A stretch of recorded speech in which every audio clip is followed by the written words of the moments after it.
За движењето на македонската економија, ликвидноста на буџетот и новите странски инвестиции, гостин во Дневникот на МТВ е министерот за финансии Зоран Ставрески. Министре, добре дојдовте во Дневникот. Добро вечер, благодарам и поздрав до гледачите на македонската телевизија во сите делови на Македонија. Градежништвото и странските инвестиции беа главен двигател на економијата, тоа впрочем и донесоа и позитивни стапки на раст. Дали ова позитивно темпо ќе се задржи? Па, очекувањата се дека економијата и натаму ќе остане во позитивната зона.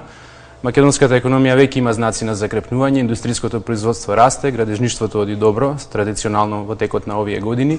Извозот оваа година исто така е позитивен и сметам дека сето тоа заедно со интензивирањето на реализацијата на неколку крупни капитални проекти до крајот на оваа година, од буџетот финансирани преку во форма на јавни инвестиции, ќе помогне да се реализира предвидениот раст од најмалку 2%. Салдото на странски инвестиции за првите 5 месеци, според податоците што ги објави Народната банка, е 105 милиони евра.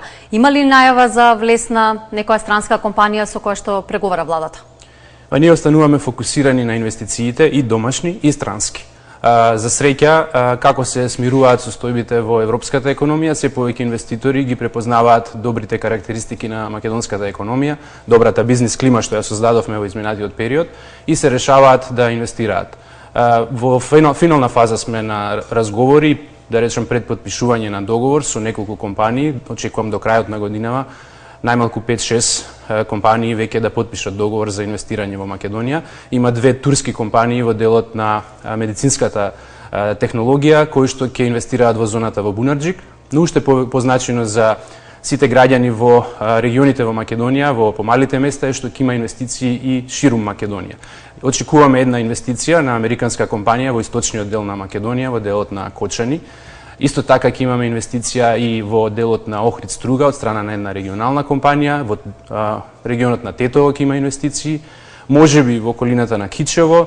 Во финална фаза сме, како што реков, со преговорите со неколку компании од регионот, американски и турски компании, така да до крајот на годинава ќе имаме добри позитивни вести. Сите овие инвестиции се значени за луѓето, бидејќи значат отварање на нови работни места, она што е нашиот фокус, да има инвестиции за да се вработат повеќе луѓе, да се подобри стандардот на граѓаните. Значи не само во Скопје, Бунарџик и зоната Скопје еден, туку ќе се прошируваат инвестициите и во другите отворени економски зони. Абсолютно, тоа и беше идејата на владата кога започнавме со градба на слободни зони во повеќе региони во Македонија и индустријски зони од страна на градоначалниците, што повеќе работни места да се отворат во сите делови од Македонија, бидејќи таму невработеноста е повисока, реално животот е потежок отколку во Скопје и треба да се направи напор да им се помогне на тие региони.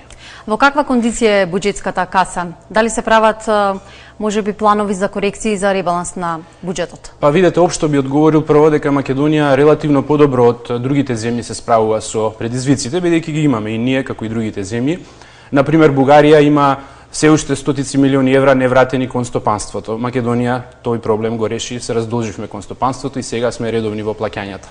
Словенија изгуби 90.000 работни места во текот на овие неколку години, кај нас се создадоа над 90.000 работни места. Хрватска 5 години поред е во рецесија, Македонија, како што знаеме, само во 2 години во текот на кризата имаше минимална негативна стапка, во сите други години имаме позитивна стапка. Србија неодамна кажаа самите дека избегнале банкрот и слично. Во Босна и Херцеговина оваа недела имавме вест дека пензиите не може да се исплатат. Сите овие работи се случуваат во регионот, кај нас ниедна од овие негативни работи не се случи и тоа покажува дека сепак нешто добро се работи во делот и на буџетот, но и во делот на вкупните економски реформи. Буџетот, значи, во целина ќе ги сервисира сите своји обврски, со помали и поголеми проблеми. Ние се соочуваме кога станува збор за последици од кризата, но сепак со домаќинско работење успеваме да најдеме решение, затоа сме и на овие места кај што сме, да секогаш наоѓаме решенија во тие околности во кои што сме. Се надеваме дека следната година ќе биде подобра и дека ќе можеме да продолжиме со политиките на зголемување на пензии, зголемување на социјални надоместоци, субвенции, плати и слично. По моментов каква е ликвидноста? Има доволно пари за плати и за буџетот со ликвидноста добро стои, немаме ни еден месец проблем со редовноста на исплатата, како што знаете, субвенциите оваа година се исплатија навреме, некои субвенции ги исплативме и порано од вообичаено со цел да им помогнеме на земјоделците навреме да ги добијат средствата во текот на сезоната кога им се најпотребни.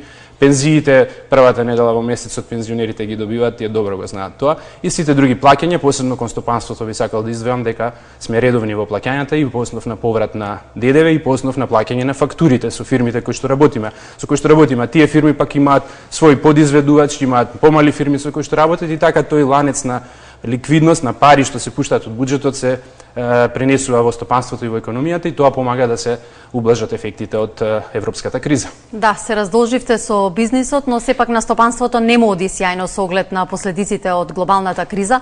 Дали можеби се размислува за некои нови владини мерки, антикризни? Една активна влада во вакви околности секогаш мора да размислува за како да се помага на стопанството. Ние пред се ќе обстоиме на политиката да не ги зголемуваме даноците, што е значајно, го повторувам, бидејќи сите овие земји што претходно ги спомнав и многу други европски земји, најлесното што им е на располагање да ги зголемат даноците, да го префрлат товарот на стопанството и на граѓаните го направија.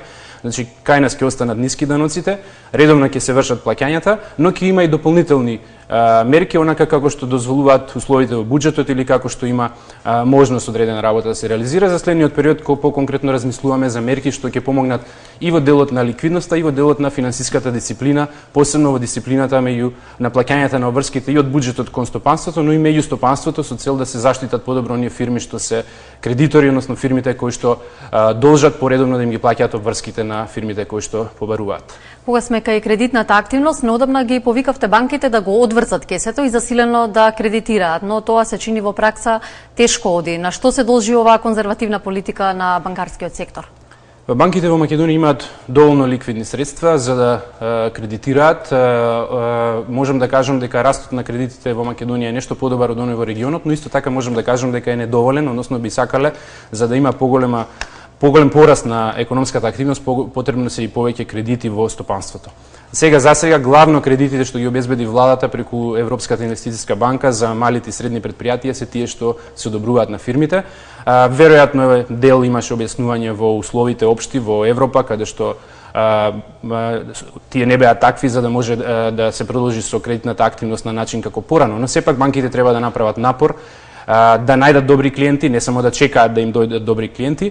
Еден дел од нашите мерки помогнаа да се намалат каматните стапки на пласманите на банките, со самото тоа што и ние, како Министерство за финансии и владата, ги намаливме каматните стапки на државните записи. Народна банка помогна во делот на инструментите на монетарната политика, ослободи дополнителна ликвидност за банките да ја пласираат. Верувам дека есенва и некаде следната година ќе имаме зголемена кредитна активност и ние ќе продолжиме да работиме со банките на тоа. Ви благодарам за гостувањето во Дневникот на МТВ.